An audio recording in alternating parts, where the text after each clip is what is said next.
Hello everybody and welcome back to another video. Today we're going to be talking about some of the biggest nerfs in old school RuneScape's history.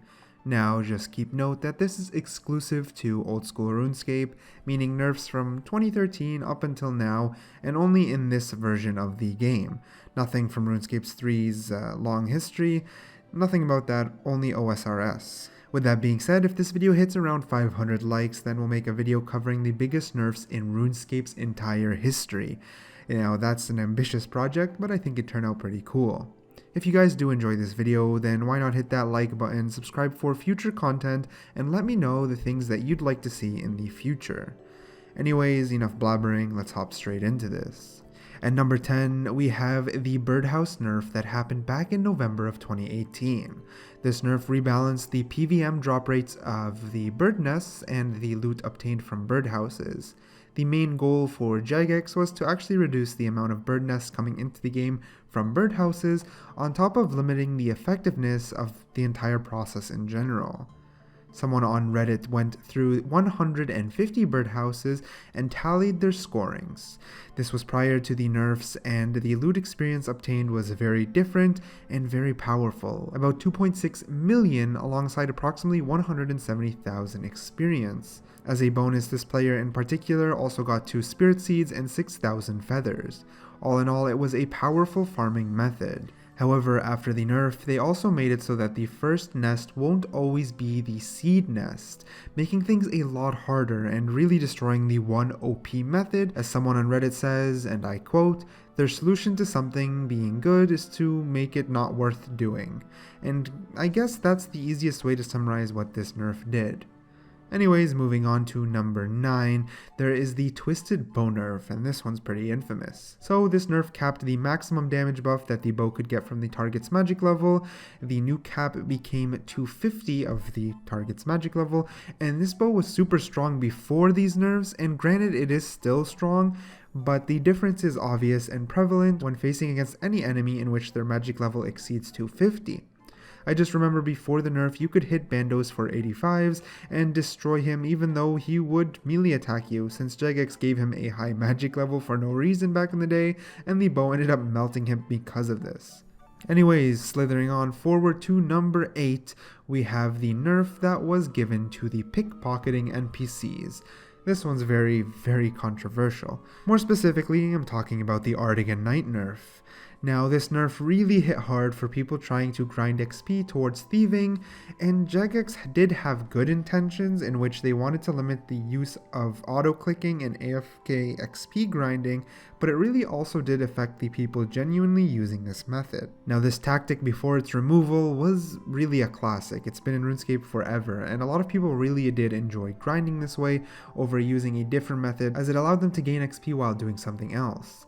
A lot of people didn't want to focus on leveling their thieving, but more so just wanted to get it up while doing something else. Funny enough, and a good way to put perspective, is that a lot of people grinded to level 99 thieving right before this nerf took place, just to show how effective it really was. The thing is that it's not all hate towards Jagex. There's actually opinions on both sides. A lot of people think that it's good that the easy method is gone as it required too little attention, and I guess no matter what side you guys stand on, it was an impactful nerf that in the end hindered something that was once strong.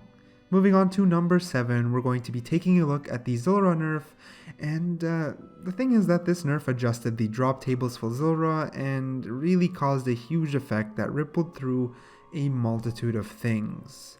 Let's break this down. So, for one, there was value changes from the loot itself.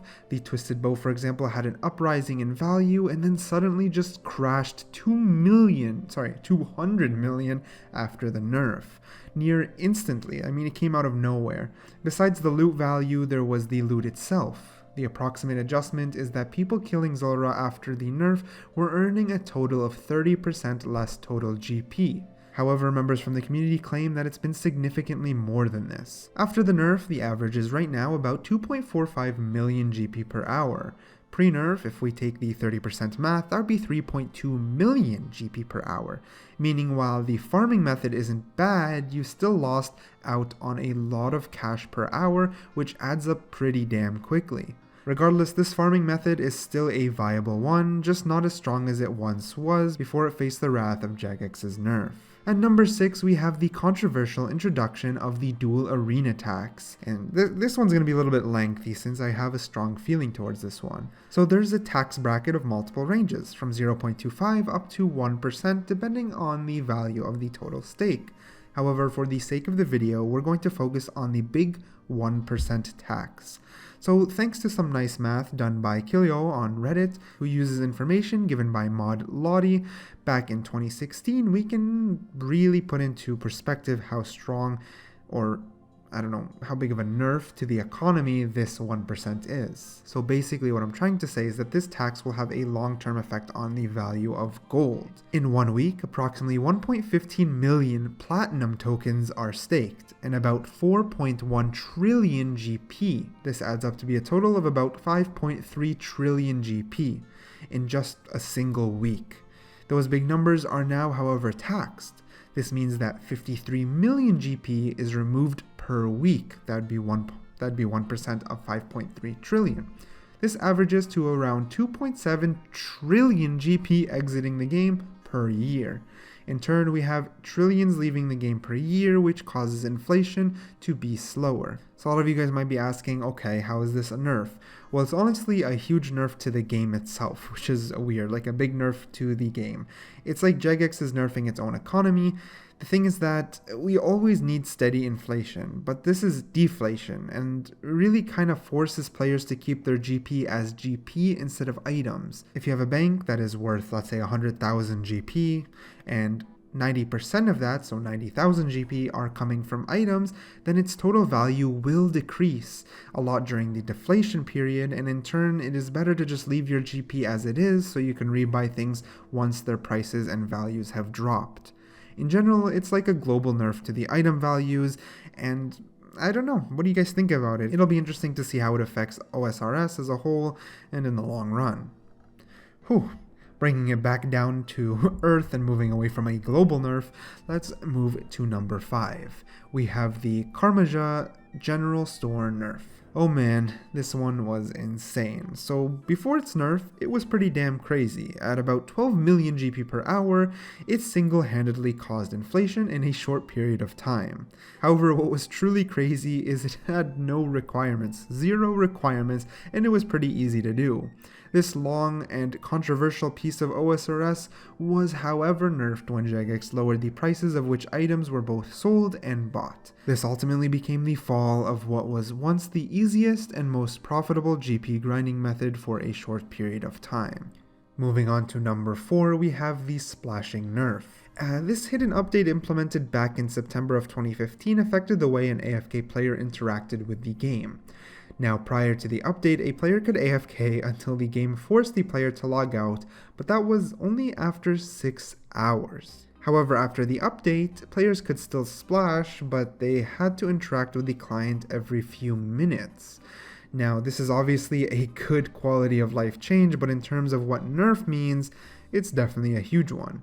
Prior to this, some AFK training was basically accessible 6 hours at a time. You could AFK magic, train for 6 hours straight, and then, go to school, come back, and then reset it up to train the next 6 hours, and then before you sleep, reset it up to train the next 6 hours, and you would be grinding out that XP pretty free. However, obviously, after the nerf, that's no longer possible, and it's for the better, but, it was still a huge nerf. Now on to number 3, we have the Revenant's Loot nerf. The Revenant's Cave wasn't such a bad spot to farm. It was netting players more GP rates than Jagex intended, however, and this caused action in terms of a nerf. But it was a pretty harsh nerf, probably a little bit too overboard, as the drop tables adjusted pretty dramatically. What was once a peak of 4 million per hour suddenly quickly dropped to what is now about 1.4 million, if not lower. The problem about the Revenant's Cave is that it was already pretty RNG in a sense. However, after the nerfs, the drops after farming for an hour are pretty bad and most people just stopped doing it. It's kind of sad. They cut it more than half and made it useless, which is something that Jagex is kind of infamous for doing. Anyways, in number 2 we have the Void nerf, or more particular, the nerf that halved its total range. Originally, this awesome item had a 20% range damage and it was cut down to 10. However, just having its value isn't the whole story. The thing is that the Void in general was giving players a huge amount of damage because back in 2007, the QA team didn't realize that there's actually something wrong inside the code that was doing the damage calculations. For Void range damage, the devs didn't realize that it was using the boosted variable as the starting value to do the calculation, meaning the damage was significantly boosted on accident. Fixing this and then lowering its value to 10% caused the damage to significantly drop from what was once a super overpowered item to something a little bit more in line with what Jagex intended.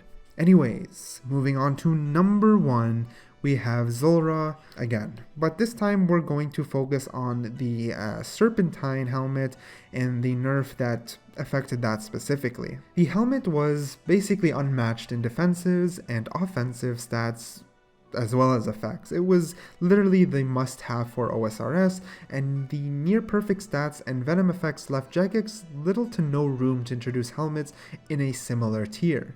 So what do you guys think they decided to do? Well, we all know. They decided to take the helmet and alter it, in which it no longer applied venom to the enemies and the strength bonus was lowered from 5 to 3. Honestly, it didn't go over very well. It didn't just lower its overall strength, but its venom effect was iconic to it, and the removal was pretty much tragic. Reverting the changes and adding venom would help bring it back to the right place, but as of now, it's taken such a big hit that it's actually kind of sad. This once was a must-have item like I just said, and now it's barely used by anyone anymore. Anyways, enough with the depressing nerfs. What do you guys think was the most impactful nerf? Which ones do you guys wish were reverted or kind of disagree with Jagex's decisions or approaches? Let me know in the comments below and leave a like if you enjoyed the video. Let me know what I can improve down below as well. Subscribe for more content, and as always, thank you so much for watching, and I'll catch you guys later.